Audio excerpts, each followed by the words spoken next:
How to fix Hyundai Bluelink app not working. Hi guys, welcome to our channel. Let's begin. In this video, I will guide you on how you can fix if the Hyundai Bluelink app is not working. For this, you want to open your settings. Now scroll down and tap on apps. Out of all the applications installed on your device, you want to find the Hyundai Bluelink app. Then tap on that. Now tap on the storage option. Here, you want to tap on the clear cache option. Once the cache has been cleared, tap on clear data, then tap on the delete option. This is going to permanently delete all the data of this application. Once it has been deleted, open the Hyundai Bluelink app and check if your problem has been fixed.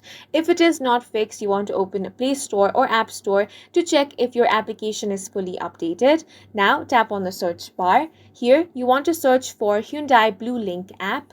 Now, if you find the update button here, tap on that and update the application to the latest version. After you have updated the application, the minor glitches and bugs will be fixed. If your problem is still not fixed, simply uninstall the application.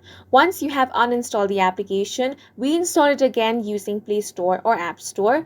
After the reinstallation, any problem with the app will be fixed. And that's it for this video. If you found it helpful, please make sure to hit the like button and subscribe for more videos like this.